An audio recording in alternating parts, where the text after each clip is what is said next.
আপনারা ভালো আছেন, দেখতেছেন এখানে পানি। যেখানে আমি এখন বর্তমানে এসেছি পানির মাঝে। দেখেন এই পানিটা কিন্তু কোনো নদীর পানি নয়, কোনো ঝর্ণার পানিও নয়, কোনো এই পানিটা বাড়ানোর কোনো সুবিধা নেই।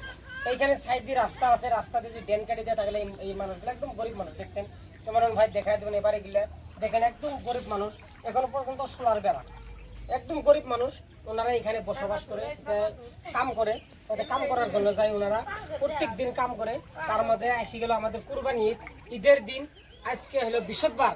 আজকে দেখেন কি পরিমাণ বৃষ্টি আছে, আজকে রাত্রে বৃষ্টি এমন পানি কি গেছে, দেখেন কি পরিমাণ পানি। মানুষের থাকবো কই সেই জায়গাটা নাই। মানুষ ওনারা কি ভাবে যে রাত্রে বিছনায় ঘুমাইবো, তারপর রাত্রে ঘুম থেকে যখন উঠে যখন বাড়ায় আসবো, এরকম সুবিধাটা নাই। ওনারা ঘর থেকে বাড়াবো। দেখেন ঘরের ভিতরে পানি কেমন ভাই, এই সাইডটা দেখাই দিবেন।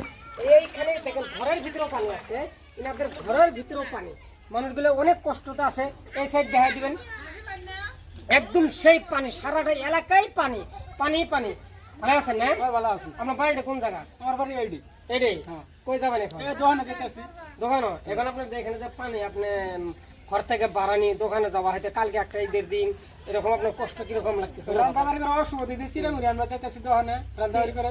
চিরামুড়ি আনবেন দোকান থেকে, আনি খাবেন? খাইবো রান্দাবাড়ি করবো না, জায়গা নেই কিছু না, পানি এরকম বাড়ির ভিতরে পানি, বাড়ির ভিতরে পানি, ঘরের ভিতরে পানি, আপনার দেখে আসবেন তাই নাকি? আচ্ছা এখন আপনি কি করবেন তাহলে? আপনার এরকম যে পানিটা বাড়ানির কোনো সুবিধা নাই, এখন আপনি কি বলবেন? এটা কোনো নদীর পানি না, কোনো ইয়ার পানি না, এটা বৃষ্টির পানি। কোনো যা রাস্তা নাই, আমার মেম্বারের কাছে আবৃত্তি রাস্তাটা কালভার দেওয়া লাগে এখানে। ওই যে সাইড দিয়ে রাস্তাটা আছে, একটা রাস্তা আমাদের কালভার দিলে আমার আবৃত্তি শেষ। আচ্ছা এখন কালকের দিন পরে ঈদের দিন, মানুষ ঈদের দিন হলো খুশির দিন, আপনাদের বাড়ির পানি এখন আপনার কাছে কিরকম অনুভব? এটা মনে হচ্ছে একটা দুঃখ, এনে পানির মধ্যে কি বেজম নামাজটা পড়া তো লাগবে আমার। নামাজ না বলে তা হবে না। কালকে জুম্মার দিন, কালকে তো মসজিদে তো যাওয়া পারবো না। ঈদের দিন একটা বাদ করে, শুক্র দিন একটা বাদ, কালকে তো শুক্রবার নামাজটা পড়াই লাগবে। দেখেন দর্শক, ইনি বলছে যে কালকে একটা জুম্মার দিন, তারপরে হলো ঈদের দিন। কথা আছে কি, দেখেন এরকম বাড়ির ভিতরে পানি, ওনারা কই থাকবো? থাকার জায়গা আছে, হয়তো বিছানাতে থাকবো, সহি আছে, কারো হয়তো পালং আছে, ওই রকম থাকার সুবিধাটা আছে। কিন্তু ঘর থেকে যে বাড়াবো এরকম কোনো সুবিধা নাই। দেখেন সারাটা এলাকায় পানি। তেমন আপনি দেখাই দেবেন ছোট ছোট বাচ্চারা, দেখেন ছোট ছোট বাচ্চারা ওইখানে পানির ভিতরে থেকে কিভাবে আসতেছে। ওই ছোট ছোট বাচ্চারা দেখেন কিভাবে আসতেছে, ছোট ছোট বাচ্চারা ওনারা পানির ঘর থেকে বাড়ায় আসতেছে। এক লোকে তিনজন, হয়তো একজন আসানোর জন্য ভয় করার জন্য, একজন আসতে যদি সেটার কারণে পাও স্লিপ খাওয়া পড়ে জায়গা, তার জন্য ওনারা তিনজন ব্যক্তি একসাথে আসতেছে। একজন আরেকজনকে ধরাধরি করে নিয়ে আসতেছে, এইভাবে ওনারা আসতেছে। কথা আছে কি, আপনারা এই ভিডিও যতটুকু পারেন দ্রুত কিন্তু শেয়ার করেন। আমি এই জন্য শেয়ার করে বলতেছি যাতে আমাদের এই জায়গাটা, আমাদের এই ফকিরপাড়ার ঘেনামারি আমাদের এই জায়গাটা যাতে চিত্রে, আমাদের এই ঘেনামারি থেকে আপনি মেম্বার থেকে নিয়ে কাউন্সিলর আছে, জেডপি সিটিন আছে, এই মানুষগুলো যাতে দেখে এই ভিডিওটা, আর এমএলএ সাহেব আছে আমাদের দলগড় সমষ্টির মজিবর, যাতে এই জিনিসগুলো দেখিয়ে পানির মানুষের দুর্ঘটনা, মানুষের কি কষ্টটা আছে, যাতে পানিগুলো দেখি মানুষের দুঃখ কষ্টটা বুঝি, তাড়াতাড়ি যাতে কামটা আরম্ভ করে দেয়। যেমন নেপালি বাজার ইলেকশন রেজাল্ট আউট হওয়ার সাথে সাথে ওনারা কাম আরম্ভ করে দিয়ে দিচ্ছে, কাম আসে নাই সরকারের স্কিম থেকে। আর এইখানে কত বছর থেকে মানুষগুলো পানিতে ডুবে আছে, বৃষ্টি হওয়ার সাথে সাথে পানি হয়ে যায়। সেই পানি বাড়ানির মতো কোনো রাস্তা নাই।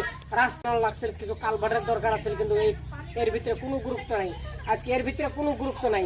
ইলেকশনের সময় আসলেন ধরে ভাই কথাটা বলে গেছে, ইলেকশনের সময় আসলেন ধরে মানুষ কাছ থেকে ভোট নেবার জন্য সবাই আসে। ইলেকশনের সময় যে সবাই আসে, এখন তো পানি হয়েছে, কেউ আসে নাই দেখার জন্য। ইলেকশন পার হয়েছে, কেউ আসে নাই, তাই নাকি? আর ইলেকশনের সময় কিরকম মানুষ আসে? ঘরে ঘরে 3বার 4বার করে যাবো, তাই নাকি? দিনের মধ্যে একজন করে মানুষ প্রত্যেকটা বাড়ি 3বার 4বার করে আসবো, গ্যারান্টি। শিওর। দেখছেন না দর্শক, নিশ্চয়ই শুনছেন আপনারা কথাটা। উনি বলছে যে ম্যাক্সিমাম 3-4বার করে একটা করে বাড়িতে আসে। আর এখন এই পরিমাণ পানি, দেখেন পানিটা দেখে দিয়েছি, দেখেন ছোট ছোট বাচ্চারা, এই দেখেন এনারা আসছে বাড়ি থেকে বাড়ায় আসছে, ওনারা অন্য জায়গায় যাবো, হয়তো দোকানে যাবো, রাস্তায় যাবো, বাড়ির ভিতরে পানি, মানে ঘরের আয়না কই, কেউ তো উঠানের ভিতরে পানি, কারো ঘরে তো ঘরের ভিতরে পানি। এই যে এখানে এই যে সাইডটা দেখেন পুরো এলাকাটাই পানি নিচে আছে, এখানে পুরো এলাকাটাই পানি নিচে আছে। এই পানিটা বাড়ানোর মতো কোনো সুবিধা নেই। আমি আপনাদেরকে অনুরোধ করি বলবো, যতটুকু পারেন এই ভিডিও শেয়ার করুন। শেয়ার করার আগে আমার পেজটাকে ফলো করে দেন। এই দেখেন এই বাড়ি কেমন, আমার ভাইদের বাড়িটা দেখা দেবেন। দেখেন এই বাড়িতে, এই বাড়ির ভিতরে পানি, তা গেলে এটা বৃষ্টির পানি। যদি কিছু কাম করে নিশ্চয়ই পানিটা বৃষ্টি হওয়ার সাথে সাথে পানিটা যাবো গা। দর্শক যতটুকু পারেন ভিডিও শেয়ার করুন। শেয়ার করার আগে আমার পেজটাকে ফলো করে দিন।